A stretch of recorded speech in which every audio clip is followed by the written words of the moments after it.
Okay, class, today we're going to actually put everything together that we've learned about factoring. In Mrs. Burton language, we're taking on the whole enchilada. So we're going to see how to factor polynomials completely, and we're going to do that by using the factoring honey-do list. Now, definition here, I know that it is factored completely when it's expressed as the product of a monomial, so that means we got a GCF, and or one or more prime polynomials. So that means we've got some binomials down there with a GCF. So we're going to start out with some easy ones and work our way up to some hard ones. Now, if we go to slide number 2, this is our honey-do list. This is our factoring honey-do list. So remember, for step number 1, we're looking for the greatest common factor. Now, when we get here, remember, this is where we look at the number of terms, okay? We're going to check out the number of terms, okay? If there's only 2 terms, then we're looking for difference of perfect squares. If there's 3 terms, okay, we're looking for a perfect square binomial, or you remember for us, we're actually going to go here and X factor, okay? That's what we've been working on a lot, okay? If there's 4 terms, then we realize that the idea there is grouping. We've got to make sure that the binomial or polynomial is prime, and so that means that we have factored completely. All right, so let's go through here and let's see. I've got 10 different polynomials for us to factor. So let's get started. Let's look at problem number 1. Well, problem number 1, if I look at it, I've got to realize, hey, there's a GCF. So if I factor out my GCF, yeah, that's right. Remember, it's 3 and X. Remember, it could be a GCF can be a letter or a number. And then to find the factors that remain, we go back and divide each term by our GCF. So this would be X plus 3. Now ask yourself, have we factored completely? Yes, we have. So therefore, number 1 is complete or finished. Let's look at number 2. Well, let's look. Does number 2 have a GCF? Nope, no GCF. Oh, we've got 3 terms. So is it a binomial squared? Well, when I look here, the front and the back are not perfect squares, so it can't be a binomial squared. So that means we have to X factor. Do you remember how? What are my factors of 2? 1 and 2. What are my factors of X squared? X and X. Oh, let's look at the signs. Remember, when the back one's minus, I need 1 plus and 1 minus. Now, there's only one set of factors for 3. That's 1 and 3. And I need a positive term in the middle, so let's put the bigger term, factor 3 by the plus and the minus. Now, remember, every good algebra student X factors to make sure we've chosen wisely. So we're going to cross multiply. We're going to get negative X. Here, 3 times 2X is 6X. When I combine those, 5X. So the middle term checks. Okay, remember, this term has to equal that term, and it does. So my final answer is X plus 3 to X minus 1. Now, you could FOIL those out. You could multiply them and check to make sure you've done it correctly, or our X factor is really our check. All right, great job. Let's go look at our next 2 problems. Okay, let's look at number 3. So when I look at number 3, rule number 1, do I have a GCF? I do. My GCF is a 2. So if we factor out a 2, what are my factors that remain? Well, we've got X squared minus 4. Now let's look at what we've got there inside the parentheses. There's only 2 terms. What are we looking for if there's only 2 terms? Oh, that's right. We're looking for difference of perfect squares. Is this difference of perfect squares? Yeah, the first term is a perfect square. We've got a minus sign in the middle. The last term's a perfect square. That's what we did back in section 5. How do we factor difference of perfect squares? That's right, we make it look like sum and difference. Have we factored completely? Yes, we have. Good job. Okay, now let's look at number 4. If I'm looking at number 4, well, the first thing I got to check, is there a GCF? There is. Is it a number thing or a letter thing? Oh, yeah, that's right, it's both. So we're going to have to factor out a 4, and we're going to also have to factor out an n squared. So I got to find the factors that remain. So we're going to have n squared minus 10n plus 25. Now let's look at those factors that remain. How can I factor that? Oh, did anybody recognize it right away? Yes, this is a trinomial squared. Did you notice the first and the last are both perfect squares? So that means this is going to become n minus 5 parentheses squared, and then we bring down our GCF. Now, let's say you didn't catch that this was a binomial squared. We could still go up here in x factor and find the same answer. We'd say, okay, what are my factors of n squared? And we would say n and n. And then we would look at our signs and we would know that they both had to be minus. And then what factors of 25? It'd be 5 and 5. And when we did our x factor, we would end up with negative 5n and negative 5n, which equals negative 10n. And so we would have said 4n squared and then n minus 5 times n minus 5. So I would accept either one of those answers. All right, let's go to our next one. Let's look at number 5. Now, when we look at number 5, rule number 1, is there a GCF? Of course there is. What's our GCF? Well, there's no number part this time, but there is a letter part. We've got a cubed, a to the 4th, and a squared. So we're going to take out the smaller exponent. We've got b squared, b, and b cubed. So we're going to take out the smaller exponent. Now, what are the factors that remain? Well, if we look here, we've got 5ab plus, and it's going to be 3a squared. The b's are going to cancel out. And then it's going to be minus 2b squared. So let's look at those factors that remain. Now, that bothers me. It looks a little bit different. What's the problem there? Yes, it's not in the right form. We are going to have to put this in the right form. Remember, this guy right here should be in the middle. So let's do a squared b, and then let's rearrange it. Let's put 3a squared plus 5ab minus 2b squared. Now, remember on homework, there were times when we actually had letters squared on the front and the back. Now, there's only 3 terms there, and 3 and 2 are definitely not a perfect square. So can we x factor this problem? Of course we can. So what are my factors of 3? 1 and 3.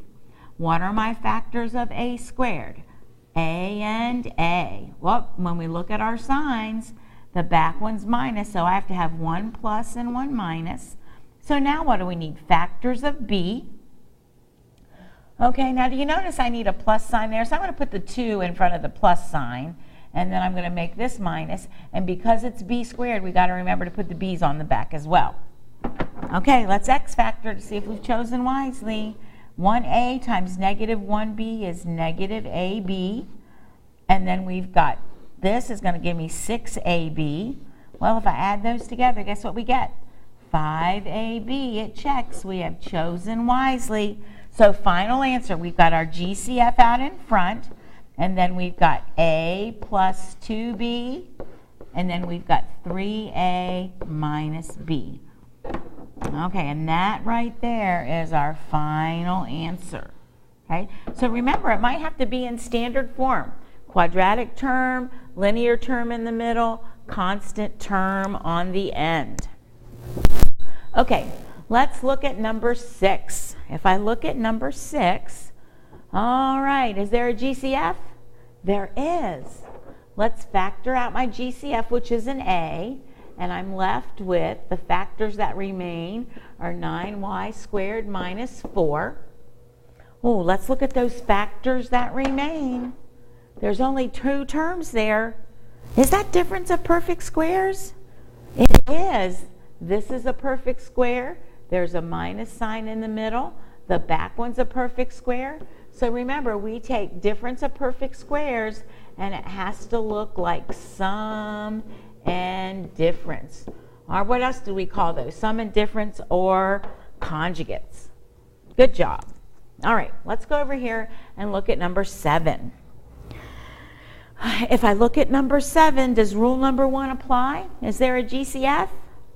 There is. Is it a number thing or a letter thing? That's right, it's both. Okay, so what's the number part? Yeah, we're going to factor out a 3. And then when I look at the letter part, we're going to factor out an n. So if I factor out a 3n, what am I left with?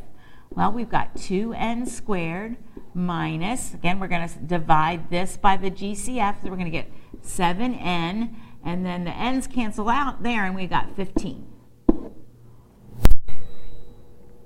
Okay, let's look at the factors that remain. There's 3 of them there. Is that and again, neither one of my front or my back are not perfect squares, so we're going to have to x factor. So the factors of 2 are 1 and 2. The factors of n squared are n and n. Did you see that minus sign back there? 1 needs to be plus and 1 needs to be minus. Okay, so factors of 15, probably 3 and 5. So let's see what I did here. Okay, this is going to give me, when I cross multiply, negative 3n.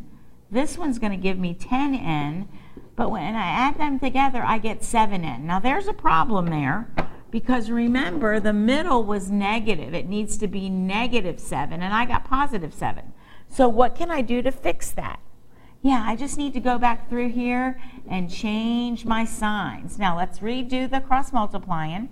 This is going to be positive 3n now, and now that's negative 5 times 2n, which gives me negative 2n, and now I've got negative 7.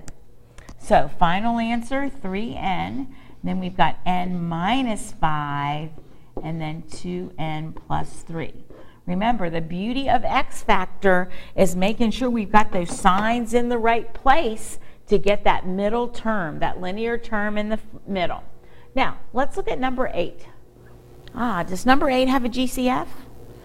No. Okay, how many terms are there? 2. Is the first one a perfect square? Yes, remember we said if my exponent is even, it's a perfect square. We've got a minus sign in the middle, and the back one's a perfect square, so this is difference of perfect squares.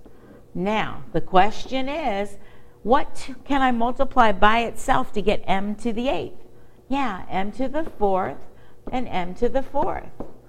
One has to be plus and one has to be minus to get my conjugates or sum and difference. And then this is going to be n to the 4th and n to the 4th. Now, have we factored completely? Great job. Did you realize that's difference of perfect squares? All right, so this is going to become what? M squared plus n squared. And then we're going to have what? M squared minus n squared. Have we factored completely? Great, you guys found it. We've got difference of perfect squares again. All right, so final answer. We got to bring the first plus one down. We've got m to the 4th plus n to the 4th. And now we're going to bring him down. We've got m squared plus n squared. And now we need to take care of this difference of perfect squares. So that's going to be m plus n and m minus n. Whew. And that whole thing in red is my final answer. Great job. Okay, we have 2 left. Here we go.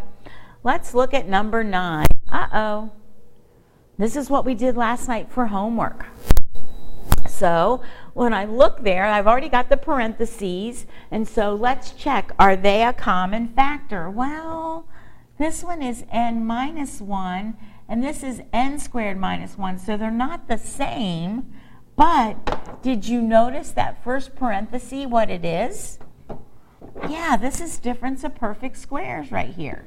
So we're going to make this n, and then we're going to make my sum and difference. We've got n minus 1 plus n times n minus 1. Now, is there anything in the parentheses that are the same?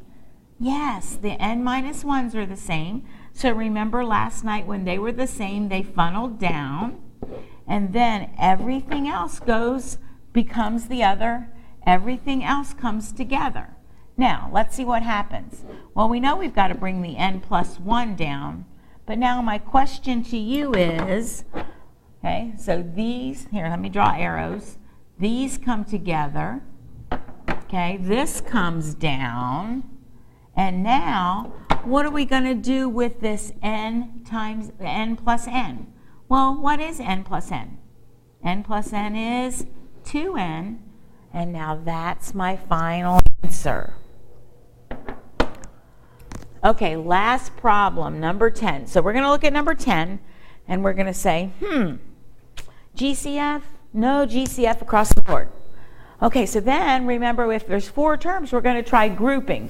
The first thing we're going to try to do is group the first 2 together with the last 2 together. But when I do that, it doesn't really work. Remember, if I look here, there's really there's no common factor there. Now that's difference of perfect squares, but that's not going to help me. So really, I got to realize, plan A doesn't work. So if plan A doesn't work and we can't group them 2 and 2, that means we got to come up with plan B. Now if you remember, plan B was I was looking for the odd man out. Who's the odd man out?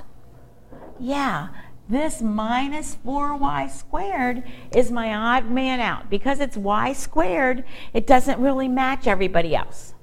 So now we're going to put these 3 together to make a trinomial. So I've got x squared minus 4x plus 4 minus my odd man out. Now that was important to see because guess what? This is a trinomial here. Can I factor that trinomial? Yeah, did you recognize that special pattern? This is a perfect square and that's a perfect square. So this is a trinomial squared. So we're going to have x minus 2 parentheses squared minus 4y squared. Now, kind of tough, but guess what this is? Ooh, perfect square minus sign perfect square. This is difference of perfect squares. And because that's difference of perfect squares, how do I factor that? Remember, it's got to look like conjugates or sum and difference. Okay, now, because this says x minus 2 squared, that means there's 2 of them. So we're going to have x minus 2 plus 2y squared. That's going to be my sum part. And then we're going to get the second x minus 2 and make it minus 2y. And that is considered my difference. So again, that one's a little bit tough. This is the 3rd time we've seen that. This is the first one, and this is the second one. And that's what helps me with my binomial squared. Okay, so tonight's homework is making sure that we factor completely.